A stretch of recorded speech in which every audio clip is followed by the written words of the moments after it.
Ladies and gentlemen, please take your seats. Try to do whatever we can to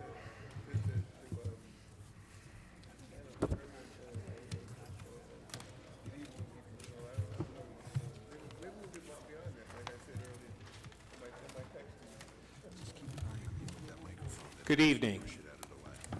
It's December 17, 2013. Notice of this meeting stating the date, place, and time has been disseminated as required on the Open Public Meeting Act, Chapter 231, Public Law 1975.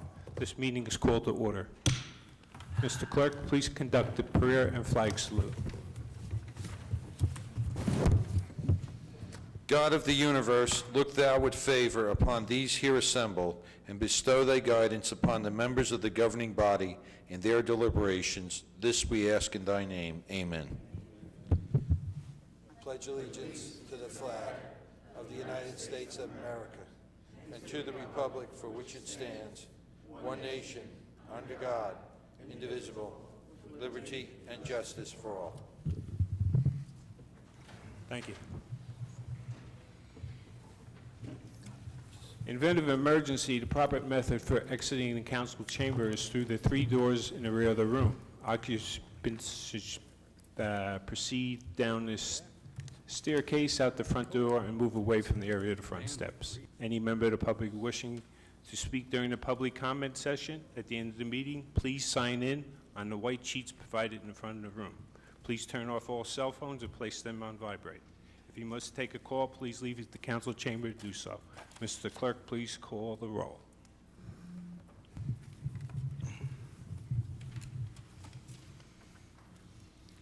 Mr. Colbus. Here. Cozio. Here. Brown. Here. Armstead. Here. Crosby Hurling. Here. Sadowski. Here. Sheehy. Here. Yamakaitis. Here. Medina. Here. Kaczynski. Here. Mr. Moore. Here. Going to move into the minutes of November 12th, 2013 and December 3rd, 2013. I ask for a motion. Yes, Council President. I move for the approval of minutes taken on December 3rd, 2013, and regular minutes for November 12th, 2013, as per second. Second. Mr. Colbus. Yes. Cozio. Yes. Brown. Yes. Armstead. Yes, for the regular minutes of November 12th and abstain on the December 3rd minutes. Crosby Hurling. Yes. Sadowski. Yes. Sheehy. Yes. Yamakaitis. Yes. Medina. Yes. Kaczynski. Yes. Mr. Moore. Yes. We have 2 presentations this evening for our departed council persons that are leaving, Councilman Rich Cozio and Councilman Jack Sheehy. I ask you to step down to the podium, please. I ask the mayor to come down also with me.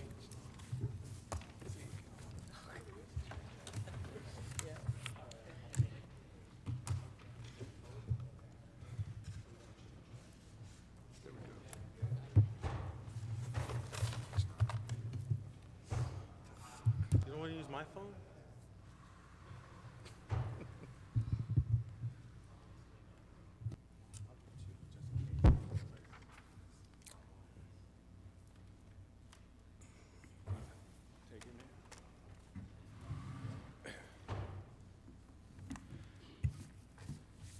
Tonight is, in my opinion, a bittersweet moment for myself. We are passing a resolution honoring Councilman Cozio of the 2nd Ward and Councilman Sheehy of the 7th Ward. And I really am happy for them that they're going to start enjoying life a little bit more, because people don't realize the amount of time and effort it takes to be a councilman in the city of Linden. You don't always just come to these council meetings and conduct city business. You're on various committees where you spend numerous amount of time directing different departments on the committees that you're on. Besides that, after a hard day's work, you go home and you have about 7, 8, 10 calls from constituents requesting services from the city, or looking for direction in your ward as to what they should do. So again, it takes a lot of time and effort to be a dedicated public servant, and both of these individuals have, and now they're retiring their public servant life and going to devote more time to their personal life. And that's where I am happy that they're going to start enjoying life a little bit more and serving their family as well as they've served the constituents. But we're going to miss both of them because I know they worked hard. Anytime there was something to be done, they were there. So we're going to honor both of them with a resolution. And Council President, would you like to say a few words? I'd like to read the resolution for honoring Jack Sheehy for his dedicated service as councilman to the 7th Ward. Whereas Councilman John Sheehy is concluding his 6th year of service as councilman for the 7th Ward on December 31st, 2013. And therefore, as John Sheehy was first elected councilman in the 7th Ward on November 7th, 2007, and began his service as a resident to the 7th Ward in the city of Linden on January 1st, 2008, and therefore John Sheehy has served on numerous councilmanic committees and chaired various committees in the effort to improve the quality of life for the residents of Linden. Therefore, his dedication and commitment has benefited the citizens of Linden in many ways that has contributed to many improvements for the residents of the 7th Ward. Therefore, Councilman Sheehy has discharged his duties with great diligence, compassion, diplomacy, and faithful dedication to the residents of the 7th Ward. Therefore, let it be resolved, this resolution be entered into the minutes of the Council of the City of Linden, and a copy be presented to the 7th Ward Councilman John Jack Sheehy, recognition for the foregoing. And my friend, Councilman Jack Sheehy. Thank you.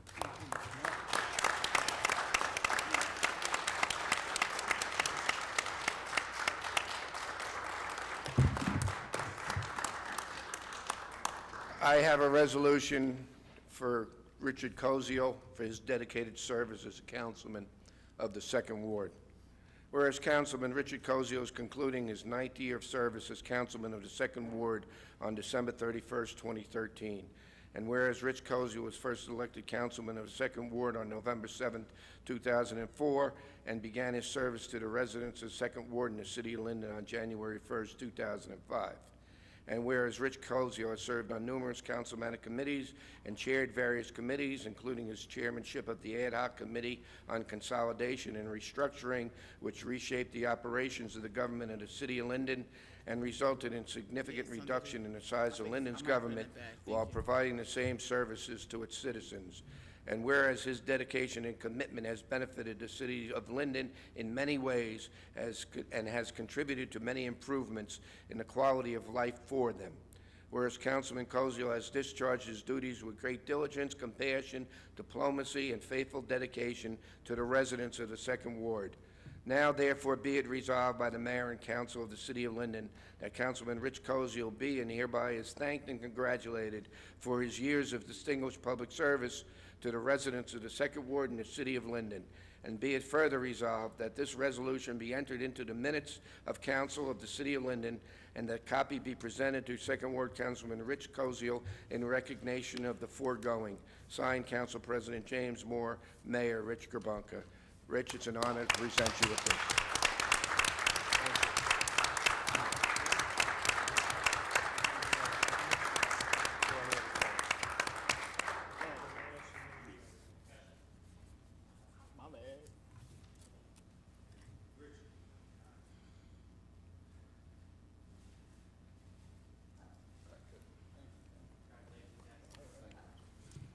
We're going to save remarks, at least I am, for my public comment. Thank you, guys. Thank you all very much.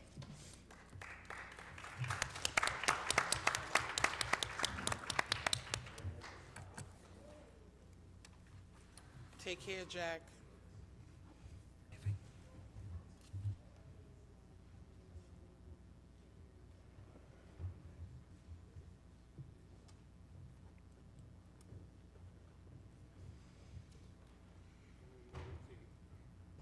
Moving to the ordinances.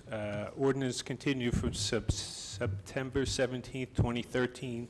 Meeting requires no action. Ordinance on hearing. This is the date and time established for public hearing on ordinance on hearing. Ordinance 5764.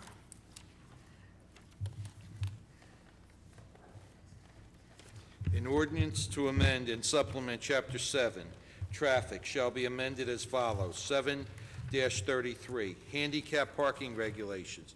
7-33.1A, Handicap Parking on Street. Delete 542 Monmouth Avenue, 1 space. Mr. Clerk, has the ordinance been properly published and posted? Yes, sir. Have we received any written communication? No, sir. Is there anyone in the chamber that wishes to be heard on the ordinance? Seeing none, I ask for a motion. Council President, make a motion for ordinance 57-64 and ask for a second. I'll second it. Mr. Colbus? Yes. Kozio? Yes. Brown? Yes. Armstead? Yes. Cosby Hurling? Yes. Sadowski? Yes. Yemakaitis? Yes. Medina? Yes. Kaczynski? Yes. Mr. Moore? Yes. Mr. Clerk, 5765. An ordinance to amend an ordinance entitled, an ordinance establishing a schedule of titles, salary ranges, and regulations for maintaining the classification and salary standardization plan of all employees of the City of Linden, passed August 15, 1995, and approved August 16, 1995, Schedule 4-HH-2. Has the ordinance been properly published and posted? Yes, sir. Have we received any written communication? No, sir. Does anyone in the chambers wish to be heard on the ordinance?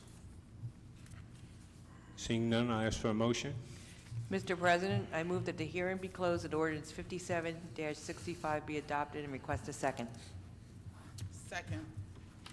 Mr. Colbus? Yes. Kozio? Yes. Brown? Yes. Armstead? Yes. Cosby Hurling? Yes. Sadowski? Yes. Yemakaitis? Yes. Medina? Yes. Kaczynski? Yes. Mr. Moore? Yes. 5766, please.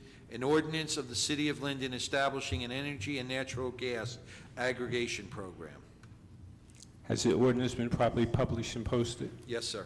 Have we received any written communication? No, sir. Does anyone in the chamber wish to be heard on the ordinance? Would you please come up?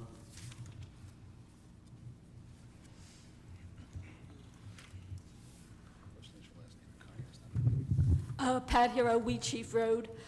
I want to say that I hope that you either table this tonight and look to vote on it in January, or just vote it down right now. Seems like a good idea, right? But it's not. My source is Michael Strugatz, an attorney, and this is New Jersey Power Company's 3-card Monty. This is what it's taken, my speech is taken from.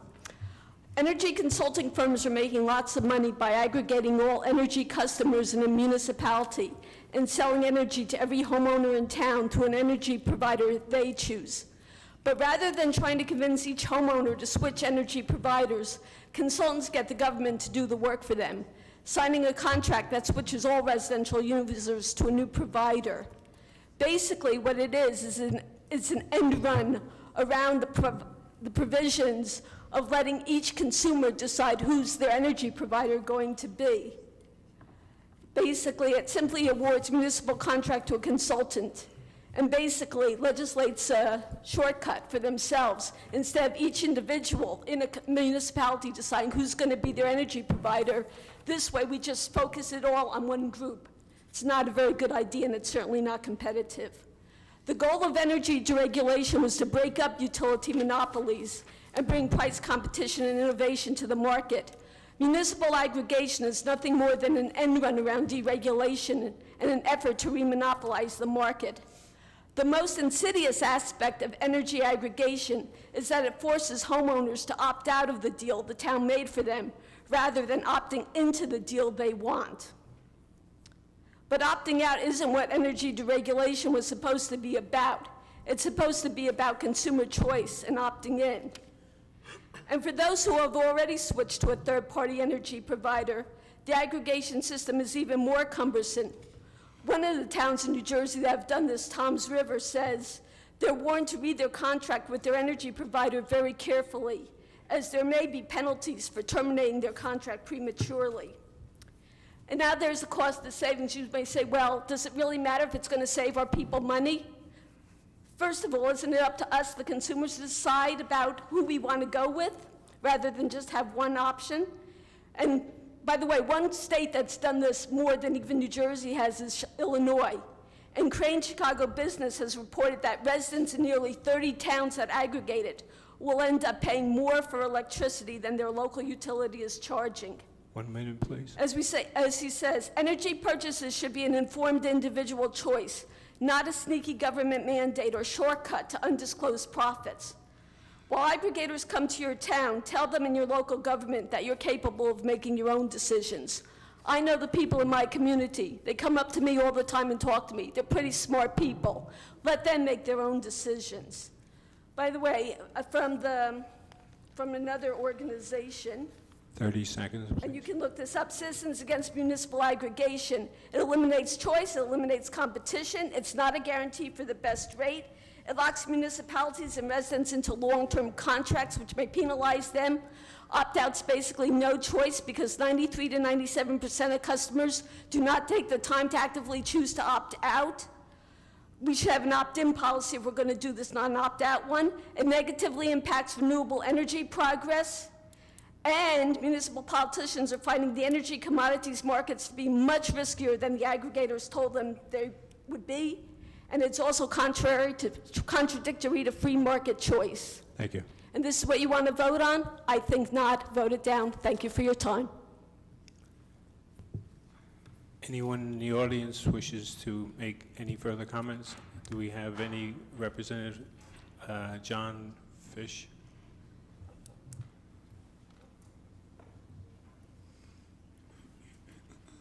Hello, John Fish from Commercial Utility Consultants.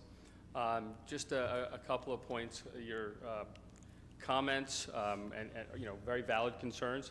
Understand exactly where you're coming from. The purpose of energy aggregation is not to give one option. What we're doing is resetting the default rate. In New Jersey, the BPU, the Board of Public Utilities, sets the default rate, which is the basic generation services. That is made up of a bunch of suppliers: BP, British Petroleum, Morgan Stanley, Energy America, NextEra, and TransCanada. So right now, everybody's on a third party, and we didn't get a say. But at that default rate, everybody can come and go as we please. The new program for the aggregation program doesn't take away choice. It just resets the default rate, so you can still come and go as you please. Comparing us to Chicago or to Illinois, the program is vastly different. The contract that's been reviewed by the BPU and Rate Council on your behalf has no fine print in it, and you can come and go, and also there's a price match guarantee. So you'll never pay more than the default rate. So if the default rate were to drop, we have to come down and match it. So what's happening in Chicago can't happen in New Jersey. Kind of learn from Illinois' issues. So there are, the other group, Citizens Against, or whatever the name of it is, they actually work for another third party, and I think what they're missing is we don't take competition away, we're just resetting the default rate. So if any individual in town would find a better rate, wanted to go 100% green, a friend of theirs is selling it, they can switch at any time and can basically come and go. So no matter what, we're not putting any restrictions on the municipality or the resident. So there's nothing there that says you can, all we're doing is a default rate with the state. We're just resetting it a little lower because 85% of us haven't picked that new rate. There is no fine print in this. There's no charges. There's nothing in there that can come back to bite. Okay. Anything else? Thank you. Councilman Brown, you have a comment? Sir, I just have one quick question.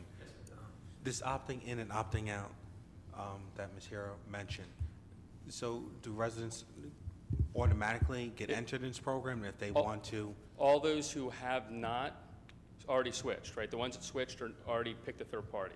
The ones that are still in the default rate are automatically included unless they opt out. However, they can opt out ahead of the program, and let's say I wasn't paying attention, I'm in, I don't want to be in it, you can leave anytime you want to. No cost, no fees, whenever you want. So remember, it works just like the state default rate. You can kind of jump in, jump out. If a friend of yours or you look online and you can get a lower rate, that's okay. We're not discouraging that. You're allowed to come and go as you please. But by us passing this, we automatically opt in for residents? The residents are in, just like the current state default rate, unless they opt out, correct. and you would see the rate, and they would see the rate before that. We would publish the rate and say, oh, this is the rate with the state, here's the rate that you got, and they decide to opt out or stay with it. Thank you. Council President, can I ask a question to clarify something? Mayor, and then we'll ask Mrs. Malik if she has any comments. Mayor? It's my understanding that your firm will send a letter to each individual resident explaining the process and their options. Is that correct? Yes, letters, and also we would, advertise at, town hall meetings. So someone like myself would be here to answer questions. There's a lot going on the outreach program, yes. More than just a letter. So there will be every opportunity to educate the resident on the intricacies of this ordinance and your firm. Yeah, absolutely. We're going to be available as much as council deems necessary, plus what we normally do. And if council says, I want you here in this location, we will accommodate that. Thank you. Sure. Mrs. Malik?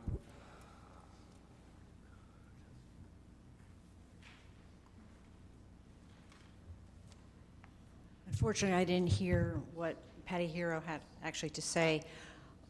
I have to admit, I'm a little ignorant on this, but just what I heard and what I'm reading here, I have Elizabethtown Gas right now. And so, beg your pardon? It's electricity. Electricity. So I have PSE&G, okay? So I have PSE&G. Other companies have been coming to me, I don't know if it was maybe just for gas, but trying to switch my utilities.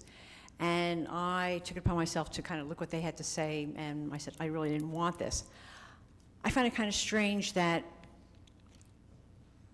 maybe this is what Patty was saying, trying to have someone tell me what I have to do with my utility bill. And am I correct in saying that when someone comes to my house and gives me another offer for power, gas, whatever, for my utilities, and I could say no to this, now the city is telling me that I'm not going to have that option? I'm going to have to go with what's on here? Am I saying this, am I reading this or understanding correctly? Mike, would you come up and to the microphone, please, for the people at home that are watching? Michael Reynolds. Basically, To the microphone.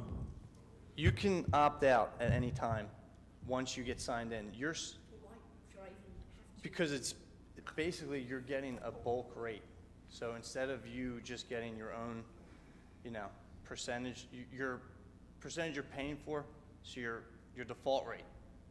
As a group, as a town, you get it as a cheaper rate than you would on your own with a third-party supplier. So if a regular third-party supplier came to your house or called you or sent you any mail or anything, there's a lot of fine print in there, and a lot of people that was happening was they were getting charged after 3 months. The rate was going up higher because they didn't see the fine print in their contract with them, and then they had to sign up a year contract, so they're stuck. Here, you're not stuck with anything. You're just getting the town is helping you get a cheaper rate by having everybody opt in. So basically, yeah. Now, the people that won't be opting in are the people that already have a third-party supplier. So the ones that already went out, got signed up before this was ever implemented. Now, once their contract's up, they automatically opt in to this, but they can opt out anytime. You're not going to pay more than the default rate. So it's always going to be, well, the kilowatt per hour you're paying now. So that's cent per kilowatt hour. That's going to be either that or lower. It'll never be higher than that. So you're going to go back to my electric company and find out what they would have been charging me, and we're going to charge you that? no, that's all public. I mean, you're paying. It's on your bill. Mike, would you repeat her question for the people at home? No, because what's going to happen is, I'm not going to, if I no longer get my bill from my electric company, so I'm not going to be monitoring that. And could I just make one point No, here? you still get your bill from the electric company. The only thing that changes is your third-party supplier. Okay, now, to all your utilities, you have fixed costs. Mrs. Malik, would you come to the mic because the people at home are very concerned? Sorry about that. With all your utilities, you have a fixed cost and variable cost. And when all these other utility companies have come to me, you have to understand that, they're not working, there's certain fixed costs, and that can't change, and that's not going to, and you're not going to be changing that. You're only going to be working with variable costs, correct? It's not correct. What I was just explaining earlier was that a lot of people that had signed up previously for a third-party supplier, and then their default, their rates jumped higher than the default rate, what you could have got if you were just with PSE&G without signing up. That rate, what we give you, it's a fixed rate, but if the default rate, say PSE&G drops their rate lower than our third-party supplier, then we go lower, or we have to match that. It'll never go up higher.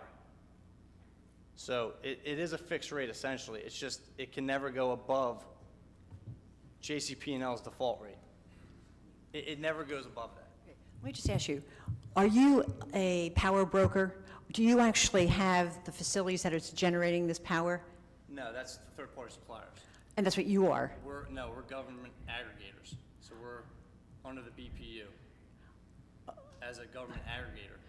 Okay, so you're an aggregator, but you do yours, so does that mean you yourself have the facilities that are producing this power? No, that's what the third-party suppliers are. So But even third-party suppliers, when people have come to my house, I'm just thinking about the gas now. So I ask them, they just kind of go out and find maybe where the cheapest power is. They're like a power broker, and you just go where it's cheaper.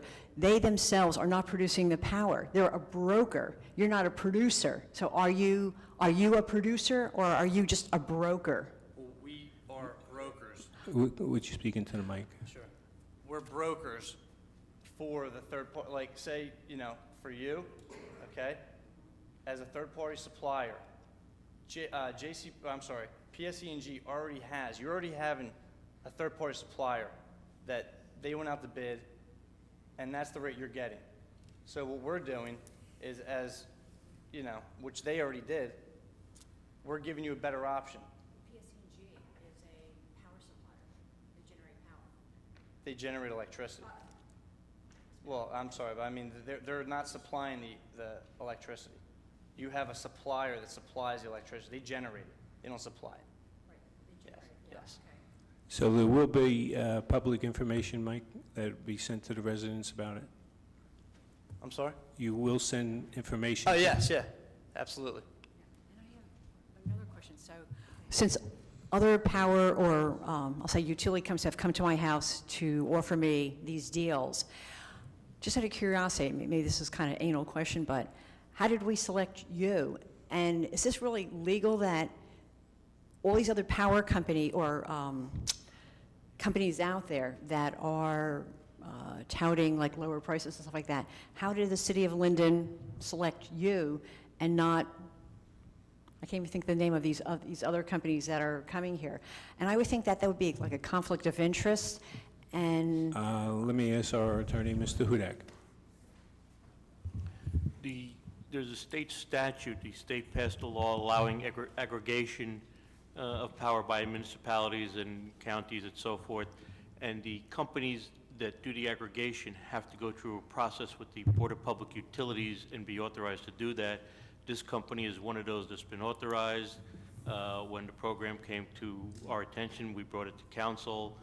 Council asked that the city clerk at the time investigate the company and other towns and what they had done, and I think Mr. Bodak spoke to several municipalities that have been involved with aggregation and got reports back on what they did and how they did it, and recommendations on the company. So there was a vetting process that this went through. Mr. Brown, you have a comment? wait, did you say that there was a bidding process? So you're not A vetting process. Vetting. Vet. Oh, vetting Yes. process. So vetting of just this one company, but there were other Other companies came to? Okay. All right. Mrs. Cosby Hurley? Sorry. Also, it didn't stop just with the clerk's office. It went to our engineering committee and the chairman. We had the meeting, and this company with the reputation and the other municipalities that they serviced was the one that our chairman presented to us to bring Who's back the to chairman full of- council, I am. Councilman Calabas. Could you present the other municipalities that you're working with currently in the state of New Jersey? Calabas? Bayonne, sorry. We use Bayonne, Stone Harbor. That would be, John, do we have anything in Union County? Union Township. Union Township? Okay. West New York, we're having with them. Howell Township. Willenboro, Glassboro. Microphone. Can you say out of, I'm not sure how many townships we have in the state of New Jersey, but what % have gone to this aggregation process? Can someone enlighten me? Like what %?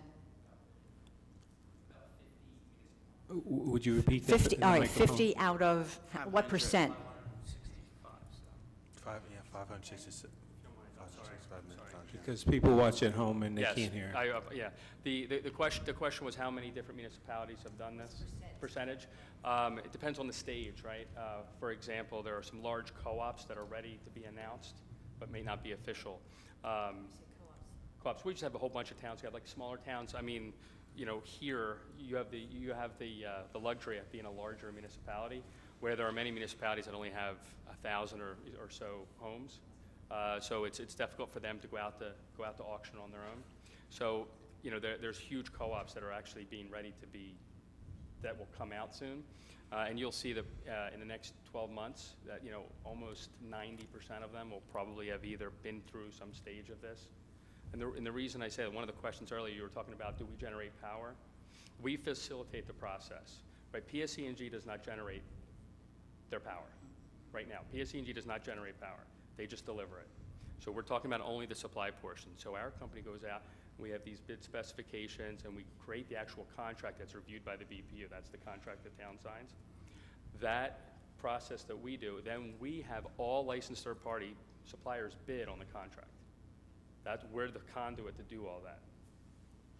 So that's why if it would be a conflict if we were doing this and we also own the power generation. Instead, we let them all compete against each other. A vested interest in on who wins. No, whoever, it has to be the company that's going to support the program the best. Mr. Fish, I have Mr. Councilman Brown has a comment. No, the question was answered. All right. Thank you. Follow up? Come on up. Mrs. Malik? Someone had mentioned, or it came out, when I get my bill, like in the future, if I'm opted in, and you said that I'm still going to get my bill from PSE&G, then I'm going to be getting your rate. Are they going to be showing me what they would have had? But it's going to be very, very clear that I'm good at math, but to be able to figure out what I could have had versus what I have. So there's going to be some sort of a bar graph saying this is what we're getting from, what's the name of your company? It's to be the winning supplier. It won't be Okay. from us. Okay.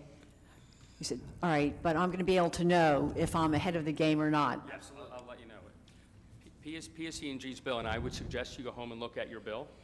If you look right on there, it'll say supply services, BGS, that's the state auction. It'll say your price to compare, and it'll actually list the kilowatt price and what you would have paid that month. And you'll get to compare that every month versus the rate your charges. What you actually paid versus what you would have paid. It'll say, there's $80, you paid $80, and you would have paid $98. With the BGS, with your default rate with PSE&G. Every month will actually put both dollar amounts right on the bill. So they're very transparent in that. PSE&G is wonderful for that. Council President, can I make a comment? Mr. Mayor? And there's going to be a guarantee on this? So you said, so it can never go above, never. So really, the only way, it would... Wait. Yeah. Mr. Mayor? Thank you. I think we've discussed this quite lengthy. I suggest the council vote on it. We could have this firm have a town hall meeting before this is implemented and answer any further questions. Again, to clarify the issue, you do not have to accept this firm's aggregation order. You could opt out before they even commit to the city of Linden. They buy in bulk, that's why it's cheaper. By law, they have to have the PSE and G's maximum rate. They can't go above PSE and G's maximum rate. But I think all this would be better explained to people that want to know at a town hall meeting, and all the questions could be answered there. I'll suggest that we do that. Council President? Yes. Councilman Brown. Mayor, with all due respect, that's a great idea, doing a town hall meeting, but just like we did with the budget and the garbage surcharge, we had a town hall meeting prior to making a decision. So if that's your suggestion, maybe we should table it and then do your town hall meeting, but to have it after we made a decision for residents, I don't think is the right thing to do. Council President. Gentleman, Mike?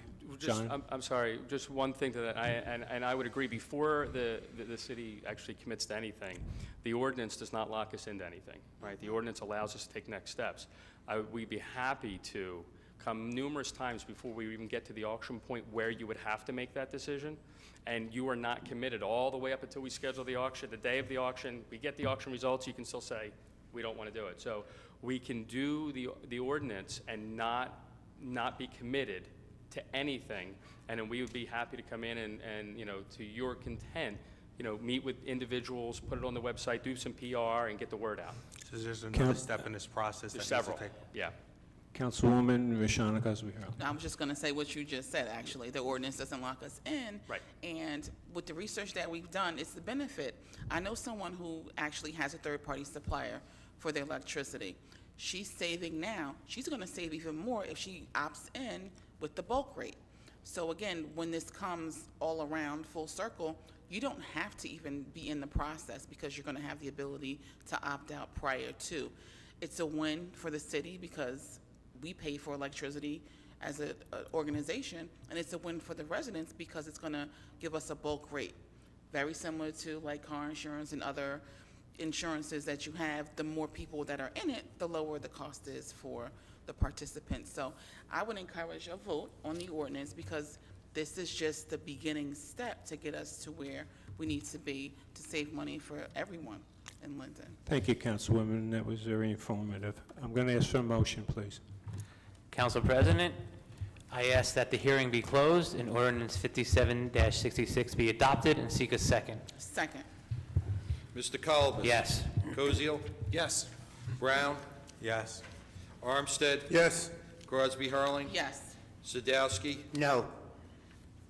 Yemakaitis? Yes. Medina? No. Kaczynski? Yes. Mr. Moore? Yes. Mr. Clerk, 5767.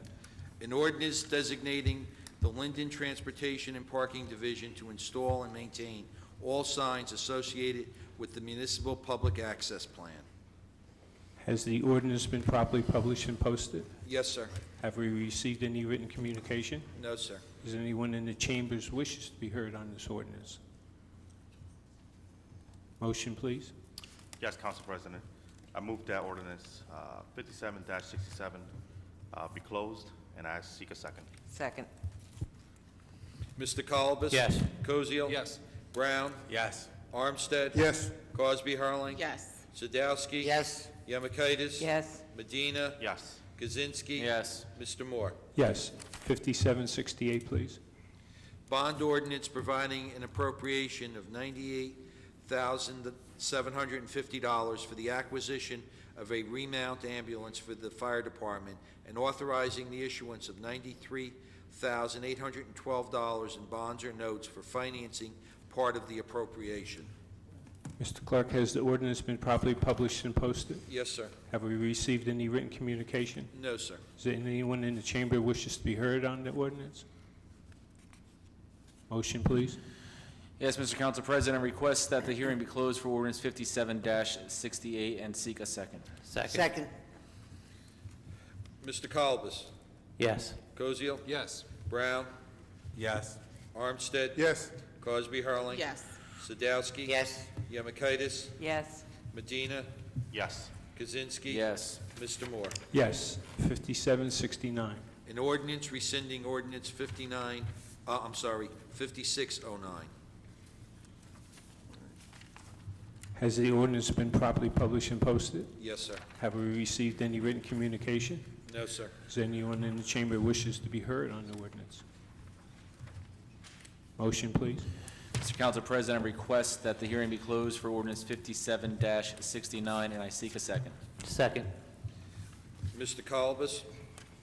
Yes. Koziel? Yes. Brown? Yes. Armstead? Yes. Cosby Hurling? Yes. Sadowski? Yes. Yemakaitis? Yes. Medina? Yes. Kaczynski? Yes. Mr. Moore? Yes. We're going to move into the consent agenda. All items listed with an asterisk will be considered to be routine by the city council and will be enacted with one motion. There'll be no separate discussion on these items unless a council member or citizen so requests. In the event the item will be removed from the general order of business and is considered in the normal sequence on the agenda, of items 1 through 9. Anyone in the chamber wishes to remove an item? Pat Hero. Number 2.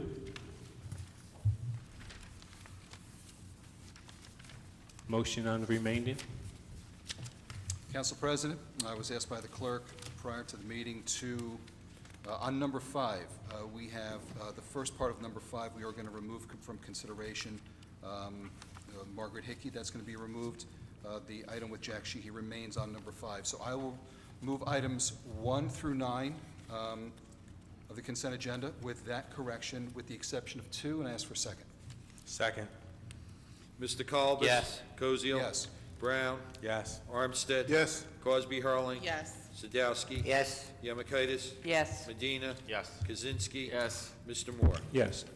Would you please come up for 3 minutes?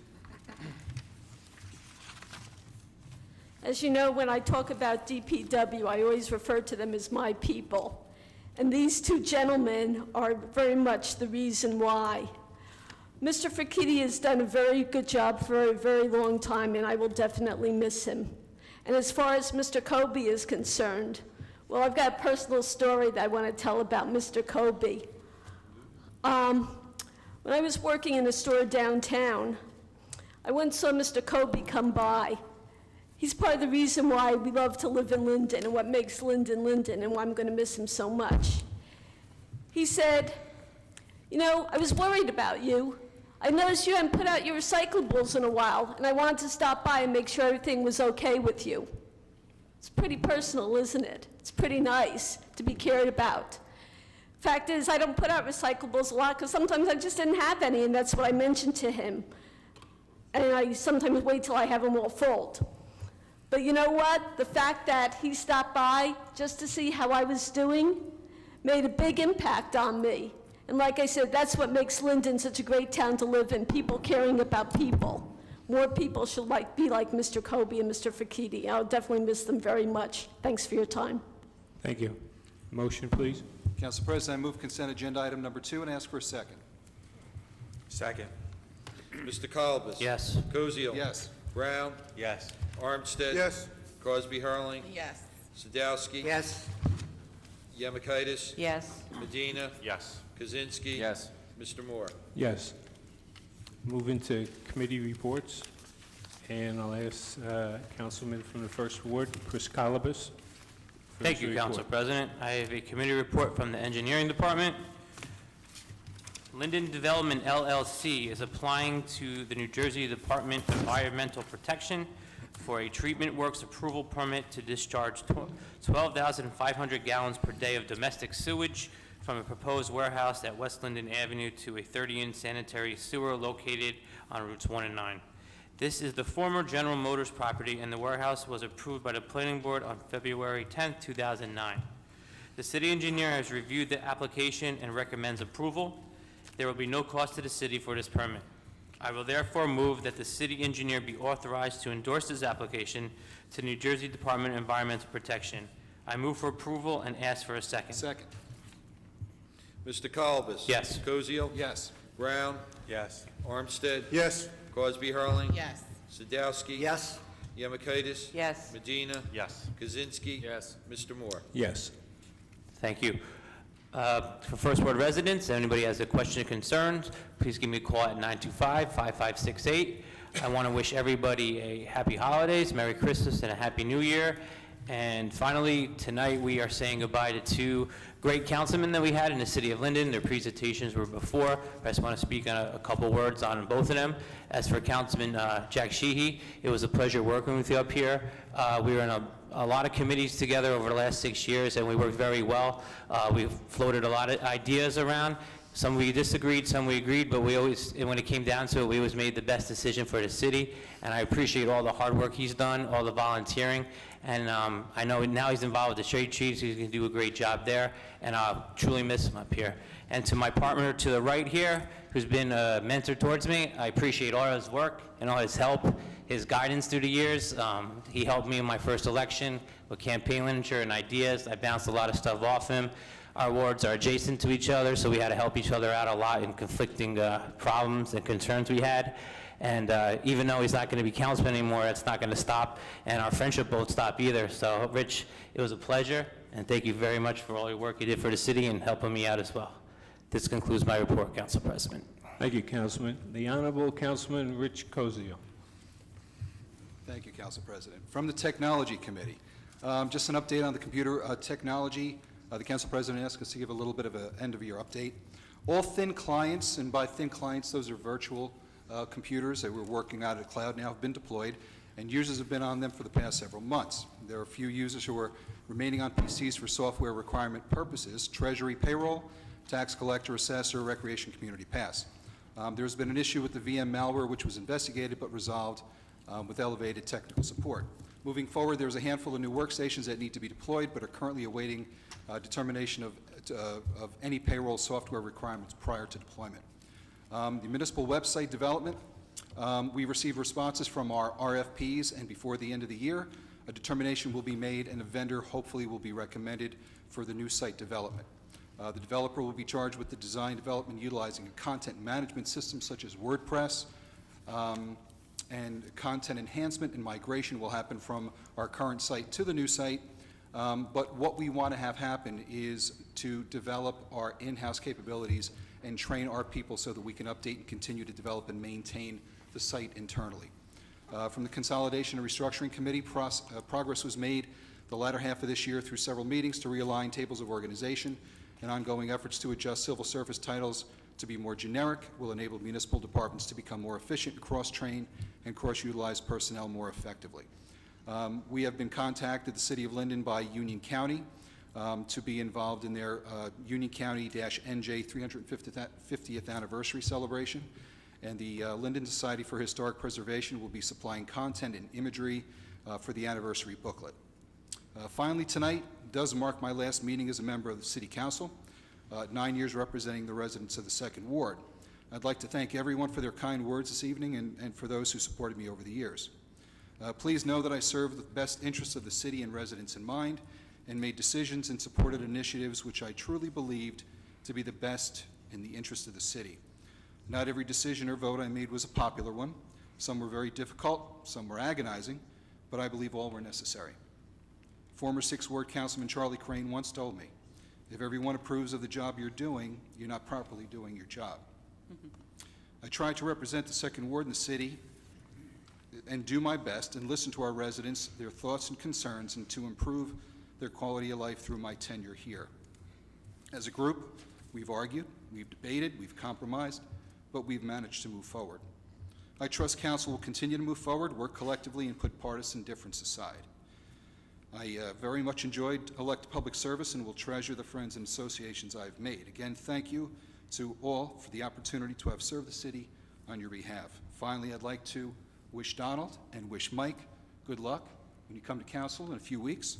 And finally, thank everyone and wish everyone a very joyous holiday season and a happy and healthy new year. End of report. Thank you, Councilman. We're going to miss you. Councilman Brown. Thank you, Council President. Give my reports first. From the Public Property Department, I hereby submit the November 2013 monthly finance report for the Division of Transportation Parking. This report includes a collection of parking meters, railroad daily parking lots, railroad parking permits, and merchant parking permits. From the New York side collections, a total of $6,864.25 was collected. From the Trenton side collection, $7,082 was collected. Credit card transactions, $18,647.12. Parking meter collections, $16,436.60. Railroad permits, $675.43 was collected, for a grand total of $49,705.40. I submit this to council and seek a second. Second. Mr. Kalbus? Yes. Koziel? Yes. Brown? Yes. Armstead? Yes. Cosby Hurley? Yes. Sidowski? Yes. Yemakaitis? Yes. Medina? Yes. Kaczynski? Yes. Mr. Moore? Yes. Now from the Finance Committee. Approval is requested for the following finance actions. The payment of bills totaling $1,478,017.46. The bills have been signed by the Mayor, Council President, Finance Chairman, and in detail check register and vouchers are on file in the Clerk's office. I move for approval and ask for a second. Second. Mr. Kalbus? Yes. Koziel? Yes. Brown? Yes. Armstead? Yes. Cosby Hurley? Yes. Sadowski? Yes. Yemakaitis? Yes. Medina? Yes. Kaczynski? Yes. Mr. Moore? Yes. Thank you. Now, I know, Council President, you asked for us to give a summary, if that's okay with you. Yes, sir. I'll give it next month. But the only thing I do want to highlight for the end of the year when it comes to the Finance Committee, and if Alexis can touch on it, as we did yesterday, was our bond rating. I think residents should know that we did get evaluated by the S&P, and if the treasurer can explain what happened, please. Mrs. Zach? Yes, Chairman Brown and I had a conference call last week with Standard & Poor's. They are the rating agency for the city of Linden. They had requested certain information from the city, and they wanted to see where the city financially was. The outlook for the city was moved from negative to stable, AA rating, so it was something positive, and they were on it too. One of the comments that they made was because it was a proactive administration that they had saw, and that's why they had changed the rating to stable outlook. So that was something positive for the city. Our financial advisors had updated the governing body last evening in regards to that as well. Thank you. Thank you. And lastly, I want to, say goodbye to my colleagues on council. First, Councilman Sheehy. Councilman Sheehy, I learned a lot from. One of the things is I learned that he's very passionate. I think we all can agree. And he took this job very serious, and he will be missed, certainly by me. I did learn a lot from him. And Councilman Koziel, a lot of times people comment how much, I talk to him during the meetings, but a lot of people don't know is that there's a lot that I've learned from Councilman Koziel over the years. Sometimes it starts, I think we have phone calls as early as 6:30, 7 o'clock in the morning where we're discussing issues ranging from SID, where we've worked together on that, till the technology, improving the technology infrastructure here. So just like Chris said, I can say that too, that Councilman Koziel has been a mentor for me as well. Someone who I can, bring ideas to, get some feedback. With all the experience he's had over the years, it's helped me, get up to that learning curve. So he will be missed. I do consider him a friend, a colleague, and more importantly, as a mentor. So, I wish you the best, and I know you'll still be around. So, end of report.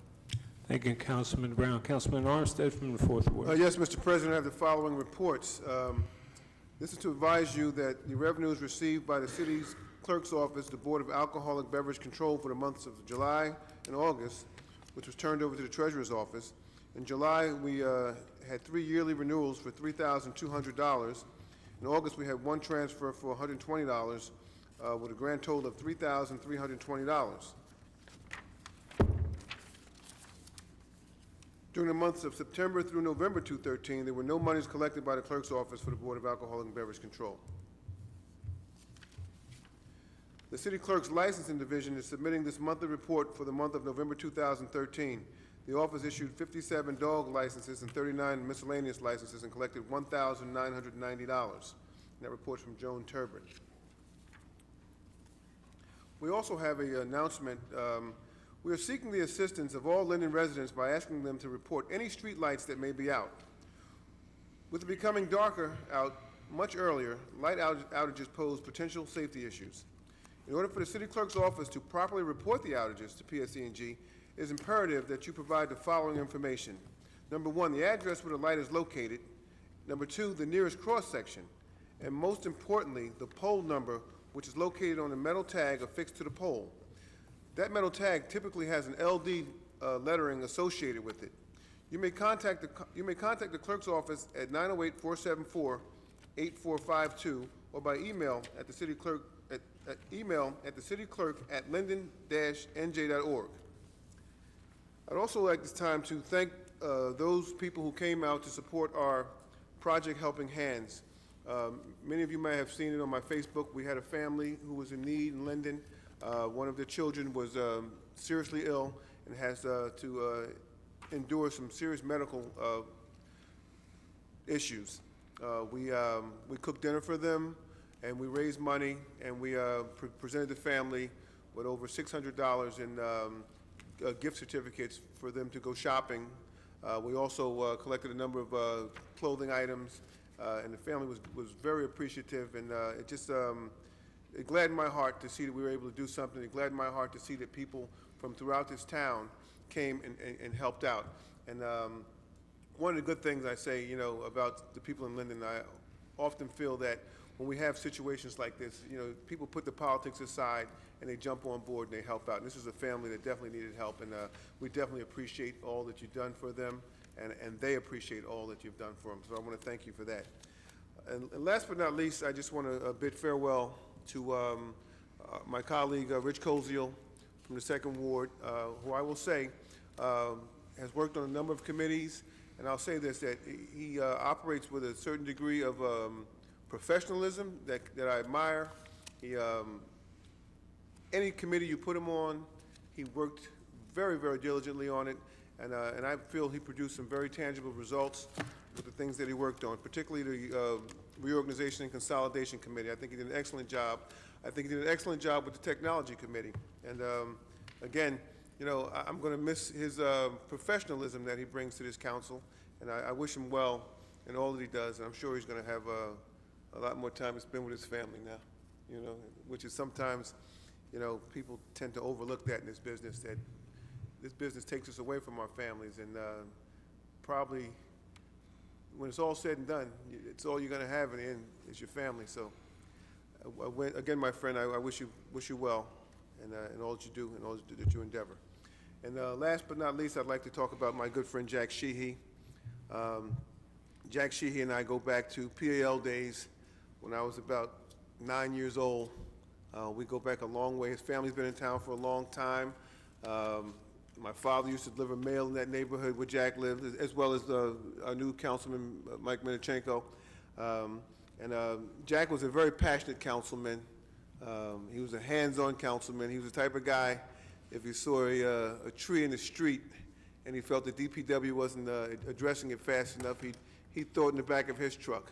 If he saw a shopping cart on Wood Avenue and a resident complained, he'd throw it in the back of his truck. He's that type of guy, you know.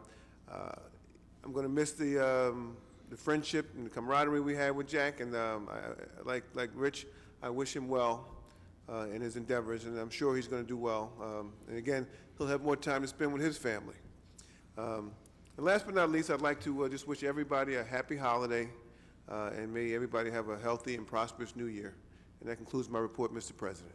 Thank you, Councilman. Councilwoman Cosby Hurling. Thank you, Mr. President. From the 5th Ward, I want to thank everyone who came out to our Santa event. Even though it was a little bit of snow on Saturday, we had a really good time. The children had Santa, they made a craft, and they actually decorated the tree that was in the multi-purpose center. I want to thank the Recreation Department for, you know, being there, making sure the sidewalk was safe, and that we had an enjoyable event. From the Negotiations Committee, we have had informal dialogue with the unions, and our labor relations specialist is not here tonight. However, it is my desire, and I'm just going to say it now, to continue on in the negotiations committee, because we haven't even really begun to get our feet, you know, dug in and get the process going. So I will be seeking to remain on the negotiations committee next year, wow, when we select our committees. The recycling committee, we have citywide an issue with our recycling, and the recycling committee, working with the DPW and the recycling coordinator, have pinned a letter that will be coming out with a flyer which actually has photos and lots of detailed information. What's happening is, you know, there was an, actually in the newspaper yesterday, there was an article with regard to the contaminated loads that are being shipped to China. China's rejecting them. We have a really good recycling program, and our goal is to continue to generate revenue so we can continue to enhance the program. What we're asking the residents to do is to comply with the existing requirements, which would be do not leave plastic bags in your recycled containers, don't discard them in recycled containers, and there's a lot of other things that we all didn't know with regard to what is acceptable recycling items, and all that information will be coming to you. If anyone wants the information before it's delivered to your home, email me at rcosbyhurling@linden-nj.org. We'll also have the information posted on the city website and on the Facebook page that I have, Rashana Cosby Hurling. One thing that I want to mention is the plastics and glass that we do put in should be free from food. You can't throw spaghetti sauce in the jar and toss it out, because we're going to get kickbacks, and we may ultimately be charged instead of generating revenue. So just be mindful, please, when you discard your recyclables, that we can't have food in them. You can't put light bulbs, you can't put dishes. No water, they have to be empty, John. So just have them empty when you discard them, and we appreciate your cooperation in advance. Again, if you want the information before it's delivered in the mail, just contact me. I'll be glad to send it out to anyone. I wanted to mention the retiring employees there's a list, and we're going to see a lot of folks retiring. Just want to thank them for their service to the city. Some people have worked and grown up in their city jobs and done a good job, so we want to thank them for their many years of service and wish them well. One of them is actually here tonight, Deputy Chief Callahan, serving in the capacity of our chief tonight. And I'm just going to say he doesn't look like he's old enough to retire, but he has, Tommy, how many years? 34 years. 34 years. That's close to my age. I'm not going to tell you how old I am, but I'm just saying. But thank you very much. He asked me over and over. Thank you very much. I'm going to cut it off because there's not that many people here, so we want to get the meeting continued.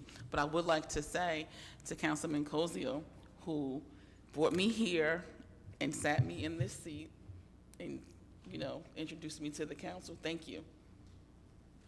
Thank you for giving the information, sharing the information, and always having that level head and telling us, well, you got to think about it this way or think about it that way. And, the technology committee was his baby, and he's leaving his baby, but I'm going to ask to be on your committee, and hopefully I'll make you proud, because we had the same kind of vision for the website and, the technology, which is one thing we were talking about tonight in caucus. There's so many different ways to get information. Our goal is to streamline it. Make sure that, you're not going here, there, and everywhere. We want to have one central location for everyone to get all the information, and for that information to be sanctioned or approved by the city of Linden. Councilman Cozio, your wife, is going to enjoy seeing a lot more of you. So I know she is, and so continued success in whatever you choose to do, and thank you for your service to the city of Linden. Councilman Sheehy is excused for the night, but I'm sure that he's going to see this, and I want to wish him the best and good health in what he does in his future as well. And that concludes my report. Thank you, Councilwoman. Wait, no, I didn't. I'm sorry. Merry Christmas and Happy New Year, because we're not going to see you until January the 7th. That really concludes my report. Once again, thank you. Councilman Bob Sadowski. You sure she's finished? Okay. Thank you, Council President. First, before I do forget, I want to say thanks to Rich Koziel and Jack Sheehy for all they've done for me on the board. Rich, we would talk and so on and so forth. He gave me good advice. Jack was sitting next to me for at least a little over 5 years, and Jack's an interesting guy, and I hate to say this, but we did have fun up here. I hate to use that word up here, but we did a lot of things, but he has the 7th Ward, I have the 6th. We have a lot of the same common problems. We tried to work together, but like everyone said, Jack's a different kind of guy, and I just want to wish him well, too. That's all, both. Thank you. With the snow we've been having, please shovel your walks, so on and so forth. If it's really deep, move your cars so the plows can go through. There's nothing worse than having the plow come down the street and there's 20 cars parked on the side. So please, with this kind of weather, think of yourself and think of the other citizens in town. Now, some of the events still happening in the 6th Ward. They should be starting construction on the Southwood project. That's the building next to 6th School. They are waiting for, I forget exact date, but when the school is out, they should start building. So that is coming to fruition. The second thing is on Stiles Street, South Stiles, the Cantor project is in progress. He has bought up a bunch of land. He has ripped down the trees and bushes. They are ready to take down the houses. Once that happens, they will be fixing it up for whatever they have. I can't tell you what's coming. Someone said maybe a gym and so on. But it will be better than the trucks that are down there now. So that's coming up. There is hope that ShopRite will not contest the Wawa. The Wawa was already passed, but ShopRite is contesting that. So there is hope that they won't do that. Also, ShopRite again has lost in the courts, and we are hoping this may be the last time they will raise their heads. What we still have to do is the Walmart must go back to the planning board to get approval, and they must have a new traffic study. So once this is done, we are hoping that Walmart will start, put the shovel in the ground and start the business. I'm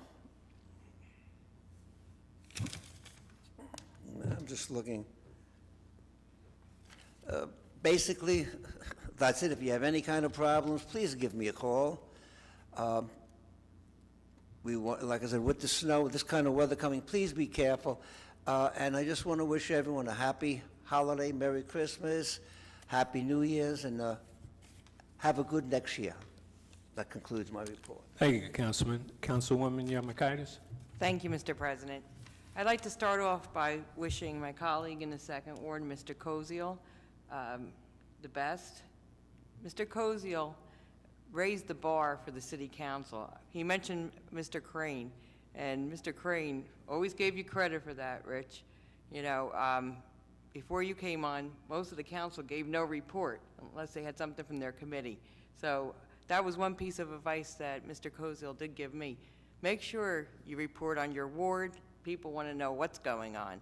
So, Mr. Koziel, you have a big set of shoes to fill over there for your predecessor. So I wish you well. Mr. Sheehy is a one-of-a-kind kind of guy. He said what was on his mind, whether you liked it or not, and I think that's what makes Jack so special. So I wish him all the best in his health and all his future endeavors. We were band parents together. When you're a band parent, you bond. You have no choice in the matter. You freeze, you sweat. So I wish him well.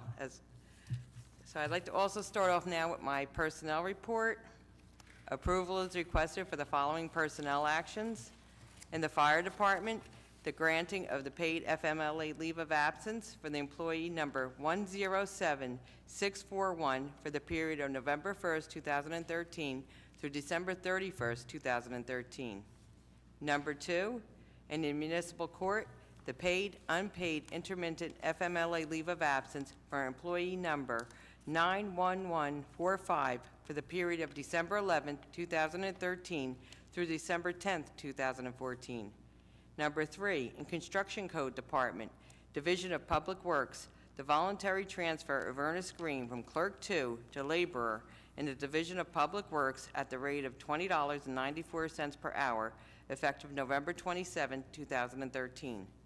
Number 4, in the Division of Public Works, the approval of hiring 4 seasonal employees effective December 20th, 2013. Number 5, in the Finance Department, the paid FMLA leave of absence for employee number 182 from November 20th, 2013 through January 5th, 2014.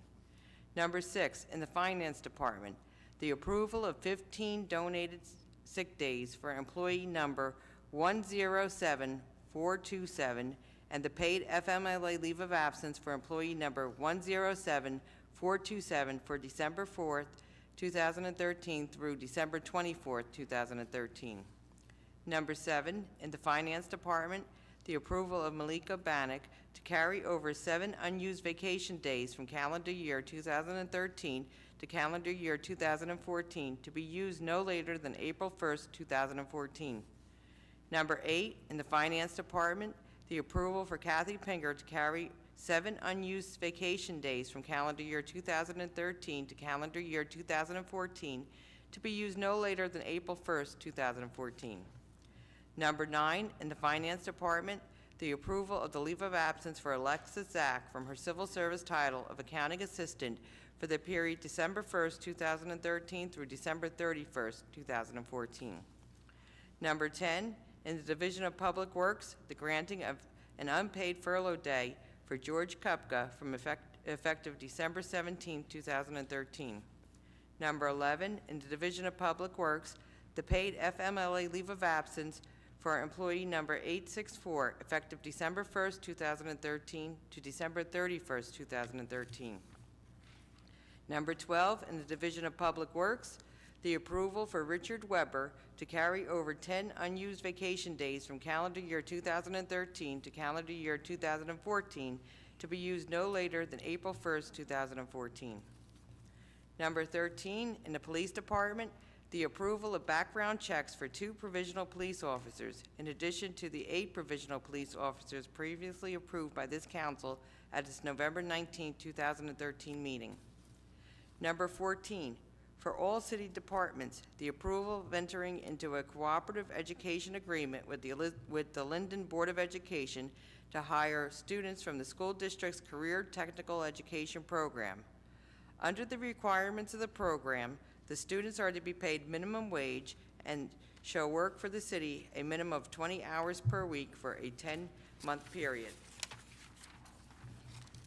Number 15, in the office of the clerk, the approval for Joseph Bodek to carry over 7 unused vacation days from calendar year 2013 to calendar year 2014 to be used no later than April 1st, 2014. Number 16, in the Division of Public Works, the approval for Jim Buckley to carry over 3 unused vacation days from calendar year 2013 to calendar year 2014 to be used no later than April 1st, 2014. I make a motion for approval and seek a second. Second. Second. Mr. Colbus. Yes. Koziel. Yes. Brown. Yes. Armstead. Yes.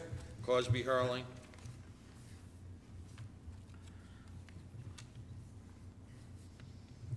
Councilwoman? Cosby Hurling. What? I'm voting yes. Sadowski. Yes. Yemakaitis. Yes. Medina. Yes. Kaczynski. Yes. Mr. Moore. Yes.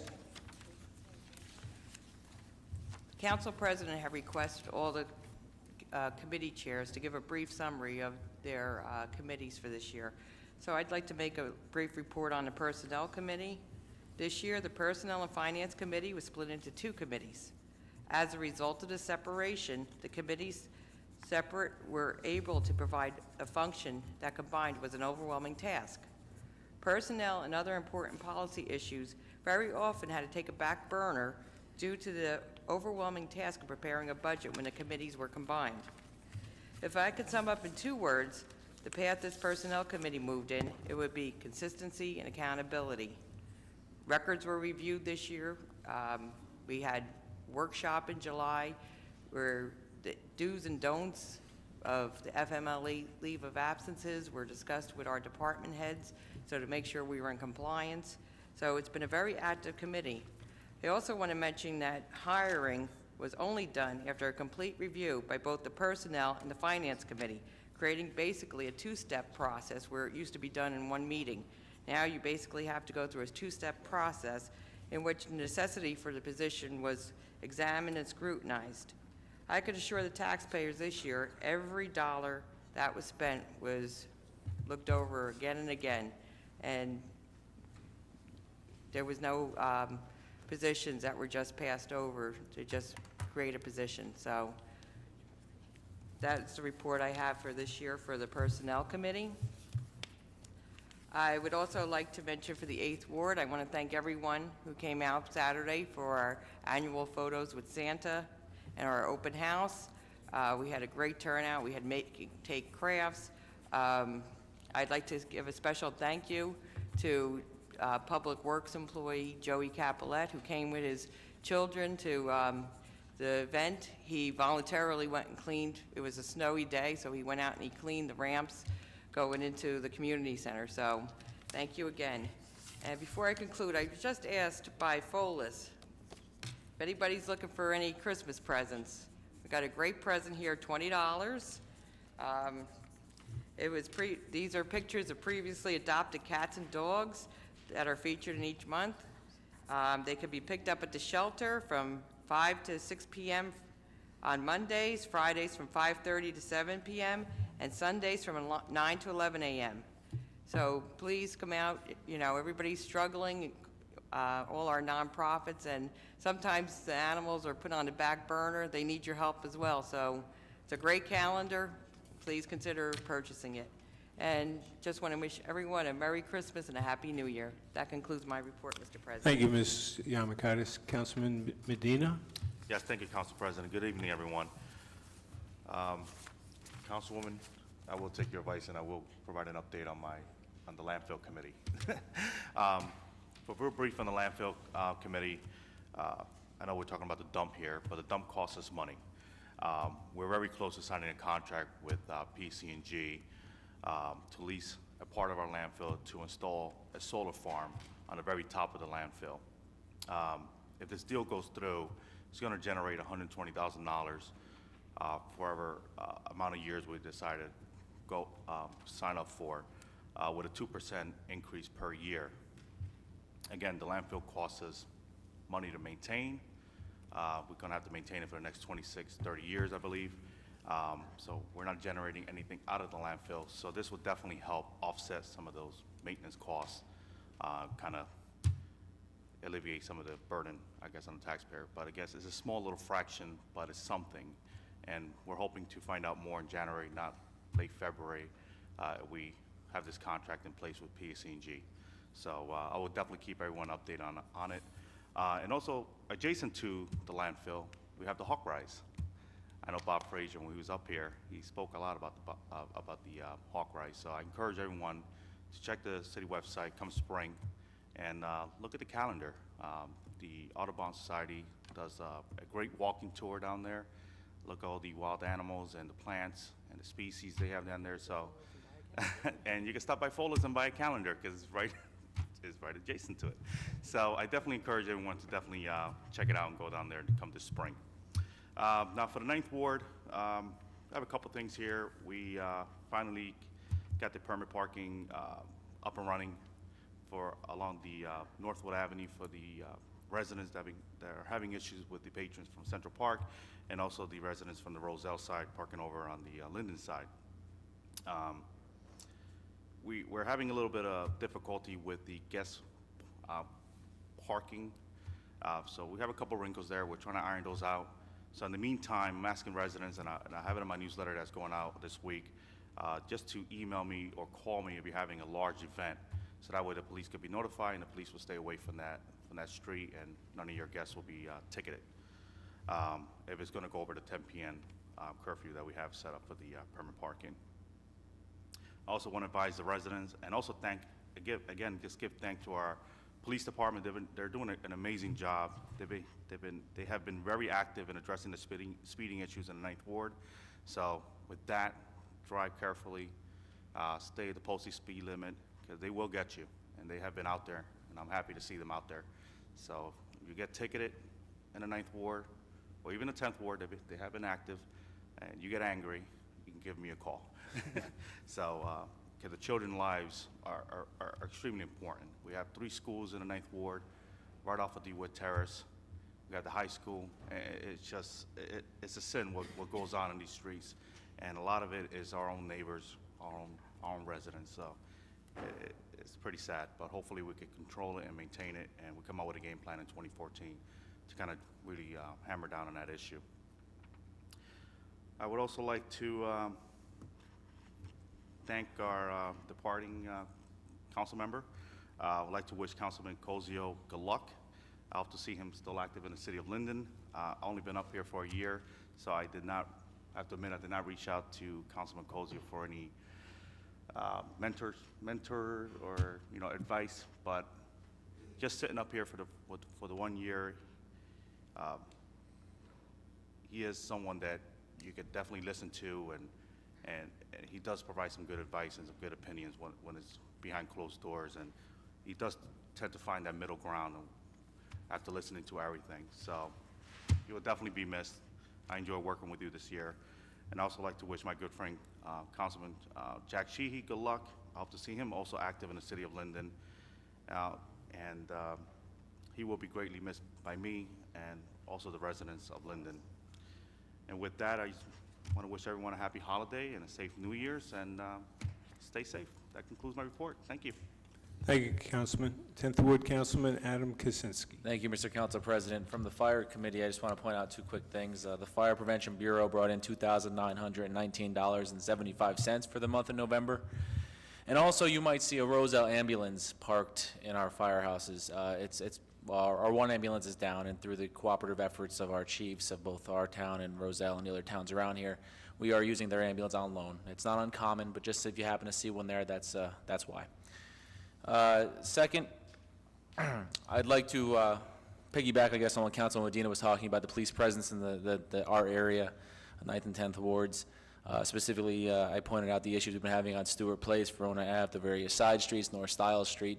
I'm sure if you live on a road, you know there's an issue, and we're trying to find the answers that solve the majority of the issues with the least amount of waste. So we're trying to pinpoint where the speeders are, different things. You'll see our patrol sector cars running radar now more regularly in our ward, and I'm awaiting a report on what they're actually finding, and we'll see if we can actually do something to crack down on the habitual speeders, the problem speeders, the people that don't stop for the crosswalks, things like that. And it's not just enforcement, we're looking at ordinances and signage and things like that, but we don't want to jump into anything first, because often if we jump into something head first, it could hurt us in the long run. So I'm confident they're going to report back with some information that we can work off of. Third, I'd like to congratulate all those people on the retirement list. There was a number of names on there, and for all those that I've had conversations with over the years, I appreciate it and I thank you. Specifically Deputy Chief Callahan, who was mentioned before, as the fire chair for the last 2 years. One thing I really asked for was pretty much a straight talk, but all the talk has to be for the benefit of the Linden residents. And I think Deputy Callahan responded in kind to my request, and it was an honor and privilege working with him, and I will miss him going forward.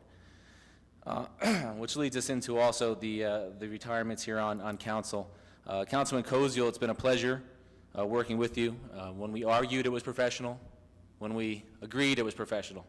And that's probably the best compliment I can give to anyone in this type of position, that at the end of the day, I can say I was treated with respect, and I was able to treat someone else with respect. And it was a type of working relationship that I thank him for. And the city of Linden in the 2nd Ward definitely lost a hard worker, and they definitely benefited from your efforts. Councilman Sheehy, I must say I'll miss you as well, and it was an honor to serve with you. And a little quick story, which I think sums it up best. When I first got elected, it's a little daunting. It's a lot of people give you advice. There's a lot of questions, a lot of different issues that come up. Councilman Sheehy, we were actually, I won't say the issue, but we were on opposite sides of an issue. And he pulled me to the side, this is probably my first month in, and he says to me, as he usually does, he says, brother, he said, vote your conscience and vote for your people. I use that filter for almost every decision I make. I look my conscience, I look what's best for the residents of the 10th Ward. And not to say that I haven't received other good advice, but that advice has been paramount in my brain for everything that I've voted so far. And I appreciate that, and I'll miss that, and I'll continue to look to him for guidance going forward. Like everyone said here, he has quite a passion for the city of Linden. Also, if anyone has to reach out to me, number's 908-463-9234.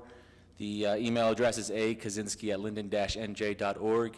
And before I sum up, I would be remiss to say that I am looking forward to working with Councilman-elect Minerchenko and Councilman-elect Byer. I offer you the same type of relationship I had with Councilman Sheehy and Koziel, and I offer sincerely my hand in any way I can help. From the littlest question to if you want to kick around an idea, please feel free, okay? And everyone, Merry Christmas, Happy Holidays, and have a great 2014. Thank you, Mr. Council President. Thank you, Councilman. Mayor Gabunka. Thank you, Council President.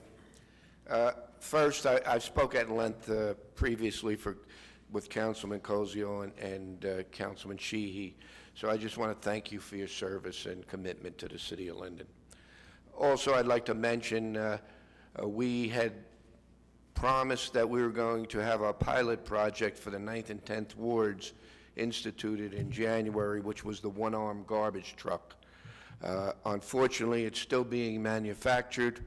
We have no control over that, and therefore we anticipate getting the garbage truck sometime in February. So I ask the residents in the 9th and 10th Ward to have a little patience. We will be getting that garbage truck and be using it as soon as we get it. Also, I'd like to mention about the Linden Interfaith Council of Churches. They are our food bank for the city of Linden for needy people. They did a yeoman's job for Thanksgiving and a yeoman's job for Christmas. They had record numbers of people in need. They vet everybody to make sure these people need their services, and they provide turkeys and different goodies for Thanksgiving and Christmas. And there's Joe LaPlatka is the president, and there's about 20 people that work extremely hard, and I can't mention all 20 of them. But that's an organization that this city should be very proud of for the hard work, and it's strictly volunteers and donations from business and citizens to help our families in need. I also have to commend the Cultural Committee and President Gretchen Hickey, and also all the volunteers who worked extremely hard to make our Christmas tree lighting a success on December 6th. Unfortunately, it rained heavily on our parade, so we had to limit the outside activities and the tree lighting ceremony. And it was a shame because we were honored to have the tree lighting person be Marie Gregorio, who's the widow of former Mayor John Gregorio, who passed away recently. And it was an honor to have her participate, because after the tree lighting ceremony, we went to the JTG Center, had some entertainment with high school singers and dancers, and had Santa Claus give presents out to all the children. So even though the rain dampened the spirits on the outside, it sure didn't dampen our spirits on the inside. And again, I wish Marie Gregorio the best and thank her for honoring us with lighting the tree ceremony. I'd also like to mention that the Cultural Committee is also going to be issuing 3 $100 prizes to the houses that are lit the brightest and the best in the city of Linden. Again, this is something new we started this year to encourage the holiday spirit and to encourage houses and families to participate in beautifying their neighborhoods. So the Cultural Committee is going to be judging that very shortly and awarding the prizes. That's about the end of my report, Council President. Again, I'd just like to wish everybody a Merry Christmas, belated Hanukkah, and a happy, healthy New Year. Thank you, Mr. Mayor. Moving to resolutions 2013-424 through 2013-457. Public comments will be permitted on specific resolutions to be removed from the consent approval. Please read the synopsis of the resolutions which have been prepared by the City Clerk's office. Each is informative and self-explanatory. However, if you wish to address a specific resolution, the council will entertain questions on it. Does anyone wish to remove a resolution 424 through 457? Pat Hero? 427, 434, 435, 436, 452.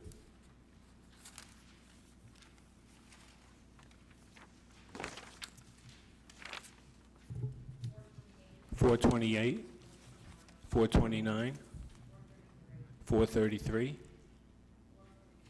$421, $441,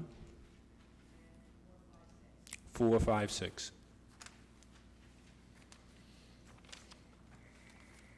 Motion on the remainder, please. Yes, Mr. President, I move for approval of resolutions 2013-424 through 2013-457, with the exception of resolutions 427, 428, 429, 434, 433, 435, 436, 441, 452, and 456, and request a second. Second. Mr. Colbus? Yes. Koziel? Yes. Brown? Yes. Armstead? Yes. Cosby Hurling? Yes to all except 445. Sadowski? Yes. Yemakaitis? Yes. Medina? Yes. Kaczynski? Yes. Mr. Moore? Yes, except for I abstain on two. I'm not sure if they removed on 433 and 446. Pat Hero, 427.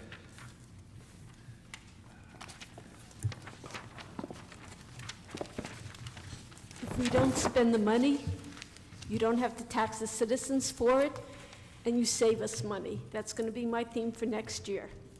So we don't have things like garbage taxes. But on this, we're purchasing an installation of playground tiles from Corby Associates for the Recreation Department in an amount not to exceed $28,379. Council President. That's a lot of money. What's it for? I know it's playground tiles, but how many playgrounds? Can I, No, let Mr. McDonald decide. Mr. Armstead? well, we do have a department head, Mr. McDonald here. I'm sure he's capable of answering it, if that's what you like. Thank you for coming up, Mr. McDonald. And why this particular company? Microphone. First off, this particular company has the state contract to do it. 433. And secondly, we're doing 3 locations, Charles Street Park, McGilvery Park, and Bachelor Avenue Park. And this is just for the installation of the tiles itself because it's a pour-in-place safety servicing, and we're not capable of doing it. So we do all of the installations of all of the equipment that we put in the parks. This particular one, they have to be like certified to do it, and it's really the only way it can be done. Fortunately, we had enough money in this particular job that we were able to do it.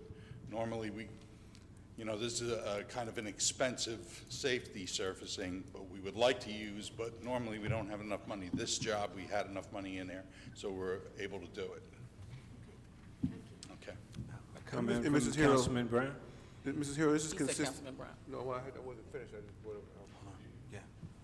Conclude your remarks, Mr. Armstead. Yeah, this is consistent with our efforts to try to replace the crumb rubber that we've been using, which has been a liability over the last couple of years.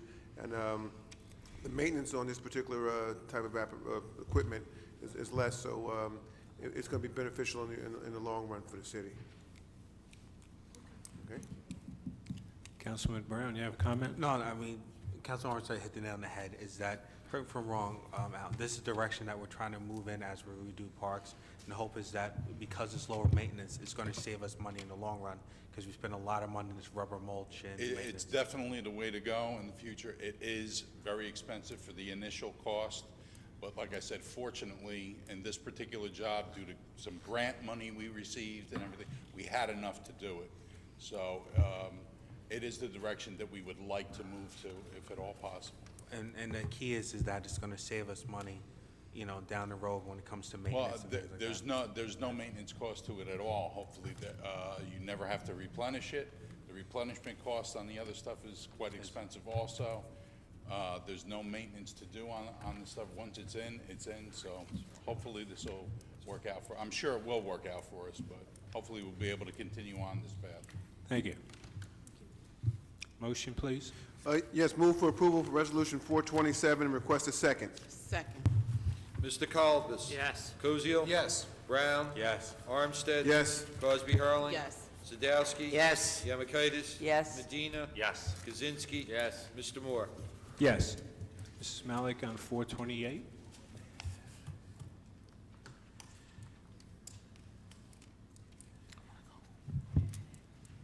Resolution for the purchase of time and attendance services. What's this all about? Mrs. Zach? Ms. Malik, this is something that the Finance Committee and Personnel Committee have been working on.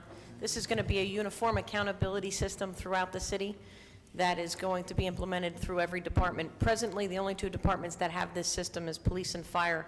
We're going to have everyone online, from Public Works to Public Property to City Hall. And this will be a software program that's going to be universal throughout the entire city for accountability. It's going to track employees' time off. Punching the clock? Yeah, basically, yes. And next year, we're going to be implementing biometrics, hand scan systems, along with this software program. Wait, what was the last thing you said? Hands? Biometrics, which will be a hand scan system that'll be unique And to where- each employee And where would that be used? throughout every department. But how, I mean, for like entrance into buildings or offices? Yes, and it'll be linked And directly exit. to the employee's payroll. Long overdue. Councilwoman something? Cosby, you have a comment? That was what I was going to say. It's long overdue. Since I've been here, it's something that we've been trying to get. And for our councilwoman, who's the chairwoman of personnel, we've been working on this all year. To our treasurer, who, to her credit, we brought in different companies, and actually, it was to our good luck that ADT, I'm always do the alarm people, ADP gave us, we had an issue with the person who sold us, you know, a bill of goods, and we lucked up and were able to get this one, which is already in-house. Police and fire use it, they're comfortable, so there's less of a need for, you know, training, if you will, because people in the city already know how to use it, and they just have to, you know, share the knowledge. So it's long overdue. I'm looking forward to it. It's going to minimize reporting time. It's going to give us lots of information. Okay. Is this also going to have, going to include the use of cars, city cars and things like that? No, that's the Star Path, and we never even purchased that component anyway. We have the software, but we haven't purchased that Okay. component. And the other thing is, it's a little on the side here, but it's a segue into my next question about job descriptions and whatnot. So are we going to be doing anything with that also? Well, we're just dealing with 428 at the moment. All right, well then, just a suggestion that I hope that's going to be taken into account. Okay. Councilwoman Yamakaitis, you have a comment? Yes, Mrs. Malik, this will be very really great in tracking employees going in and out of buildings. Accountability, as I mentioned in my report, you know, if you have an employee that's in various locations, every place they go, they have to go in and out and swipe and, you know, track their time. So, you know, when we looked at this program, you could look at scheduling of vacations, and it really could also reduce eventually some of the clerical responsibilities, because reports can be generated. Like, for instance, this past snowstorm, you could see how much we spent by just printing a report. So I think it would be very useful for the city. Councilman Brown, you have a comment on this? Yeah, from the finance perspective, and what no one touched on, which to the police chief and the fire chief's credit, they currently use the system now. And what they're able to do, and you hear sometimes about the money what to give back to employees is comp time, sick time, vacation time, is that they'd be able to track this. And what both have done in their departments is reduce the amount of comp time. So from a liability perspective with the city, if we're able to reduce the comp time and sick time and vacation days, that's less money with the payout, which is, you know, come back to us. So that's why I like this system even more, because we have two department heads who's been great utilizing the system, so this should help us out overall. Thank you, Councilman. Motion, please. Move for approval of Resolution 428 and request a second. Second. Mr. Colbus? Yes. Koziel? Yes. Brown? Yes. Armstead? Yes. Cosby Harling? Yes. Sadowski? Yes. Yemakaitis? Yes. Medina? Yes. Kaczynski? Yes. Mr. Moore? Yes. On 429, Ms. Malik?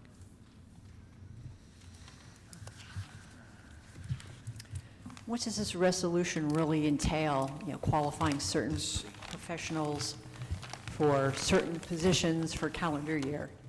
Mrs. Sack?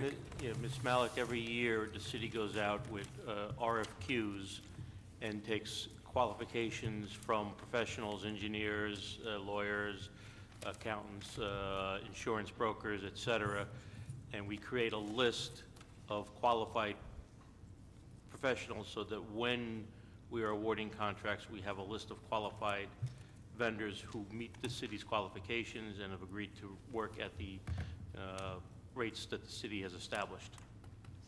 And is this list made known to the public, so if someone wants to put their name on? It is published, when the RFQs are put out, they are published, and any firm can apply. And once again, who puts this out?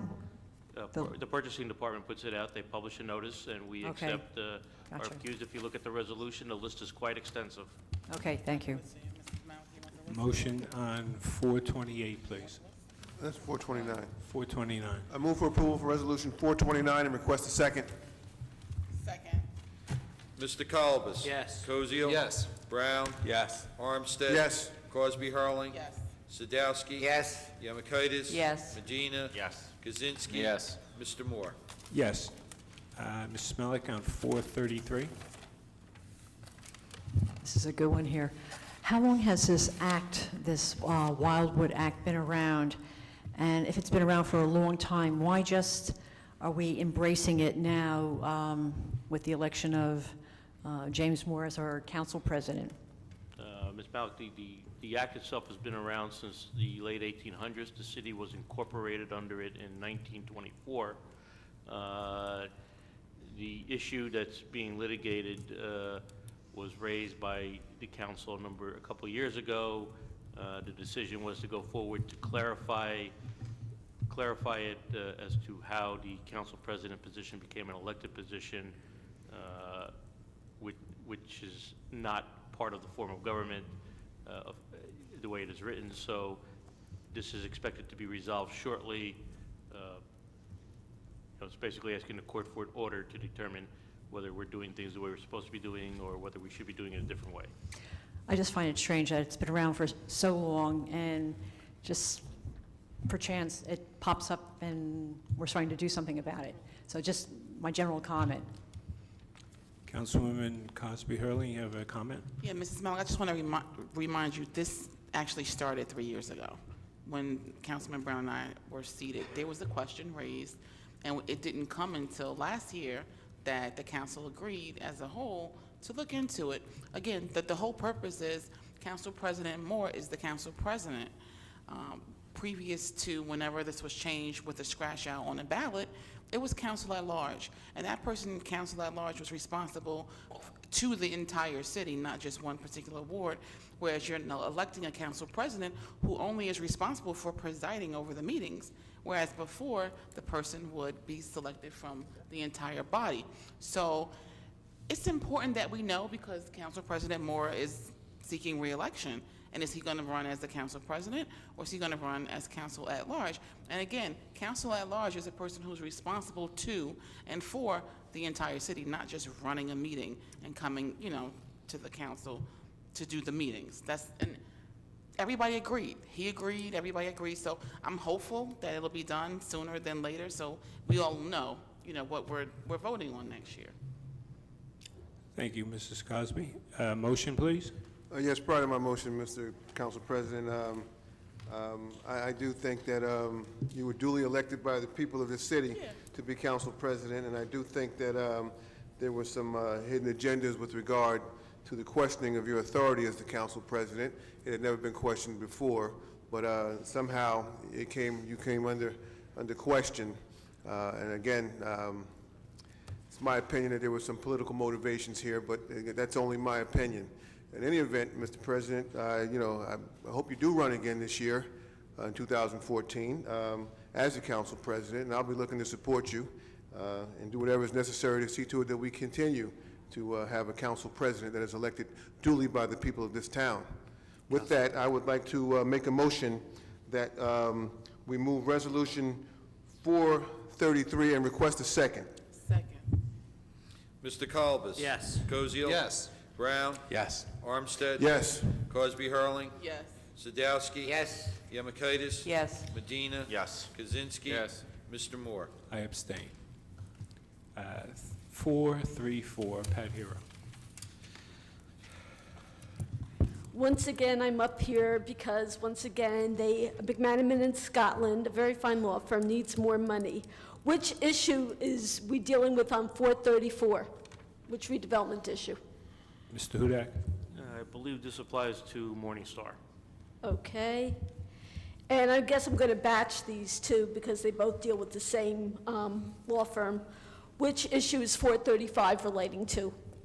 One's Morningstar, the other is General, which is Southwood Avenue, Tremley Point. Okay. Trimley Point being the ISP? ISP DuPont. Okay. For the Morningstar project, we have now spent $158,331 just in legal fees alone. That doesn't include any of the other costs that we've had with Morningstar, nor the property taxes we've lost by having those properties off the property tax rolls for that long of a period of time. And for the Southwood Avenue project, again, that only includes legal fees of $140,932.84, which doesn't include all the amount we've lost by having those properties off the property tax rolls, and the citizens not having those places to go for business, which is why we do not want government to be in the redevelopment business. Thank you for your time. Thank you. So we'll ask for a motion on both, on 434 and 435. Yes, Mr. President, I move for approval of Resolutions 434 and 435 and request a second. Second. Mr. Kalbus? Yes. Koziel? Yes. Brown? No. Armstead? Yes. Cosby Hurling? Yes. Sadowski? Yes. Yemakaitis? Yes. Medina? Yes. Kaczynski? Yes. Mr. Moore? Yes. 436, Pat Hero. Okay, this involves the Governmental Energy Aggregator Program and appointing commercial utility consultants as energy assistant to assist the city in the implementation of the city's energy aggregation program. Is the city of Linden paying this organization any money for their services? No, we don't. The city does not pay them. They are appointed as the aggregation. They're paid out of the transaction when they do the aggregation. They're not paid by the city. Okay. Council President, I have a question. Councilman Brown, comment? John, I'm sorry, I just now thought about this, saw this. Is this something we have to do every year?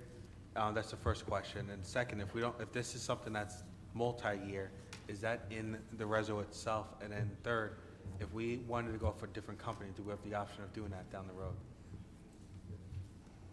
Again, it's a resolution appointing them. The appointment stands until you decide to change it in the future. In other words, once you appoint them, they're handling the program until council were to decide to make a change. I guess I'm curious as to, was there any other organizations that appeared before you? And you selected this one as the, And okay. We'd already responded to that when when you asked that same question on the ordinance, that we'd gone through a process. How many organizations were there, other than this one? Joe, I think the clerk reviewed that, so. I'm sorry, I didn't hear you. This organization came forward and presented a proposal to the city. They had been in a number of other towns, and I spoke with the other towns and put together a report for the council, and the other towns were satisfied.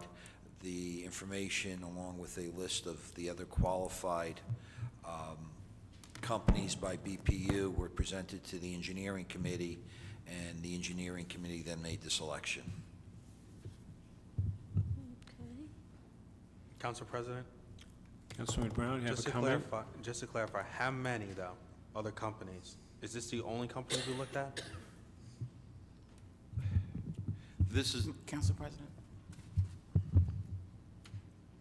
I know I saw 2 other companies besides the one that actually physically came in. I'm almost positive there was another company, and we're like, well, why do we want them if we don't know if there's anyone else out there? So that's when it went back to the whole council, then to the committee, after the clerk did his research. So we didn't just, say, oh, we like him, he has a nice haircut, and, somebody knows him. No one knows him.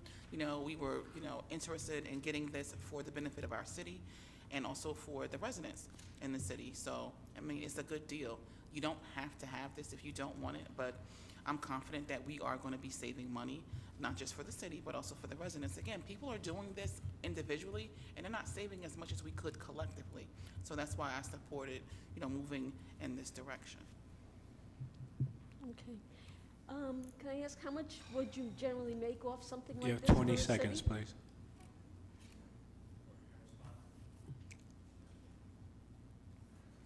All right. Yes, would you come up, please? Transparency. Yes. So our fee is, for the platform. So when we go out to bid, all the third-party suppliers have to pay a fee to get into our platform. And that fee is measured in tenths of a penny, okay? In the industry term, I hate to use industry terms, is a mil, M-I-L. So if we're charging a couple of tenths of a penny, when the rate comes in, our fee will be in that rate. So if the auction or bidding results come back and we get 10.5 cents versus 11.4 versus PSCJ, our fee is already in that 10.5, and that we pay by whoever the winning supplier is. Okay. Thank you. I'll ask for a motion, please. Yes, Mr. President, I move for approval of resolutions, Resolution 436, and request a second. Second. Mr. Colbus, Yes. Kuzio. Yes. Brown, No. Armstead. Yes. Cosby Hurling. Yes. Sadowski. No. Yamikaitis. Yes. Medina. No. Kaczynski. Yes. Mr. Moore. Yes. 441, Mrs. Malik. What will be the cost for this, for Enviro Consulting to do this additional work? Mr. Hudak? There's no cost to the city. They are required by the DEP on their facility to install wells. Some of those wells cross into city property. In other words, if there's been migration off there, so they have to install the wells. They need the city's permission to install the well on city right-of-ways and property. So no cost to the city? No cost to Okay. the city. Okay, thanks. Motion on 441, please. Yes, Mr. President, I move for approval of Resolution 441 and request a second. Second. Mr. Colbus. Yes. Kuzio. Yes. Brown, Yes. Armstead. Yes. Cosby Hurling. Yes. Sadowski. Yes. Yemakaitis. Yes. Medina. Yes. Kaczynski. Yes. Mr. Moore. Yes. Pat Hero on 452, please. Is this with relation to the Morningstar project? Yes, it is. Okay. And it says site access and demolition of structures and an agreement with the Union County Improvement Authority. Is that the Union County Improvement Authority is the one in charge and they're going to allow us site access to tear it down, or are they going to tear it down? Can I answer that, Council President? Mr. Mayor, please. That is the St. George Avenue redevelopment area. That's a building which the Union County Improvement Authority owns as our redeveloper. We designated them as a redeveloper going back in 2005. We have the money through CDBG funds to demolish that building. It's been vacant for a considerable amount of time. We don't want squatters in there. We don't want a fire in there. So we have the money. What we need to do, though, is get the permission from the Union County Improvement Authority. It's just a legal issue, but they own the building, so we got to get permission to knock it down. And that's what they agreed to. They have a signed document, and now with this resolution, we'll sign it and knock that dilapidated building down to try to continue beautifying that neighborhood and getting a justice complex and a civic center in there. Okay, I think I know the building you're referring to. Thank you. Motion on 452, please. Yes, Mr. President, I move for approval of Resolution 452 and request a second. Second. Mr. Colbus. Yes. Koziel. Yes. Brown. Yes. Armstead. Yes. Cosby Hurling. Yes. Sadowski. Yes. Yemakaitis. Yes. Medina. Yes. Kaczynski. Yes. Mr. Moore. Yes. Mrs. Malik on 456, please. What? You had given me the list for the different services, so banking services is just going to be added to that list? Yes. No, it's off this list. Oh, it's off the list, right, Right. okay. Yeah. I have a motion on 456, please. Yes, Mr. President, move for approval of Resolution 456 and request a second. Second. Mr. Colbus. Yes. Koziel. Yes. Brown. Yes. Armstead. Yes. Cosby Hurling. Yes. Sadowski. Yes. Yemakaitis. Yes. Medina. Yes. Kaczynski. Yes. Mr. Moore. Yes. Normally, we would do ordinance on first reading. There are none to be introduced this evening, and we'll move into comments from members in the public in attendance. Pat Hero, would you please come up? 5 minutes, please.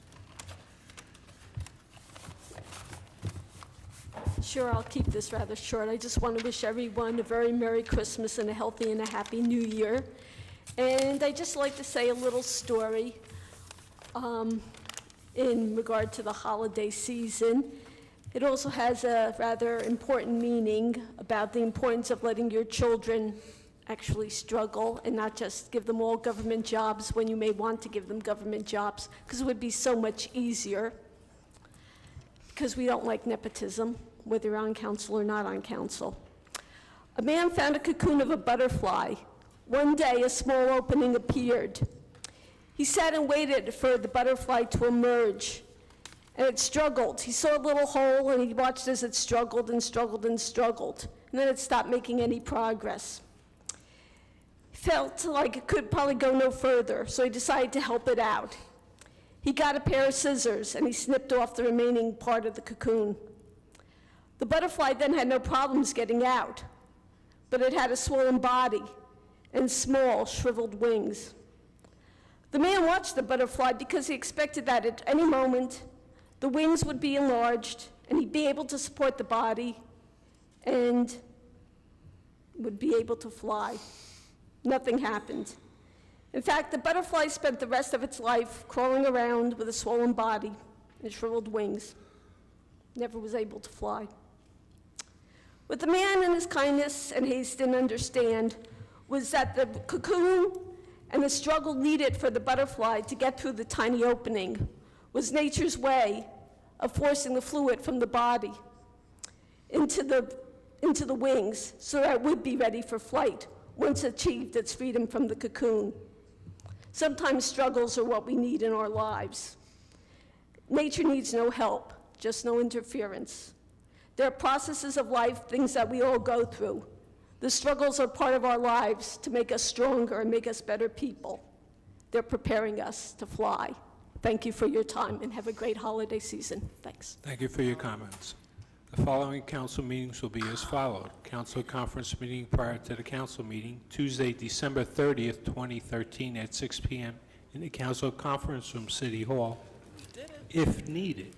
Council meeting Tuesday, December 30th, 2013 at 7 p.m. in the council chambers, City Hall, if needed. Council conference meeting prior to the council meeting, Tuesday, January 7th, 2014 at 6 p.m. in the council conference room, City Hall, 301 Northwood Avenue. Organization council meeting Tuesday, January 7th, 2014 at 7 p.m. in the council chambers, City Hall, 301 Northwood Avenue. I ask for a motion to adjourn. Motion. Second. Mr. Kalbus? Yes. Koziel? Yes. Brown? Yes. Armstead? Yes. Cosby Hurling? Yes. Sadowski? Yes. Yemakaitis? Yes. Medina? Yes. Kaczynski? Yes. Mr. Moore? Yes, and good night, everyone.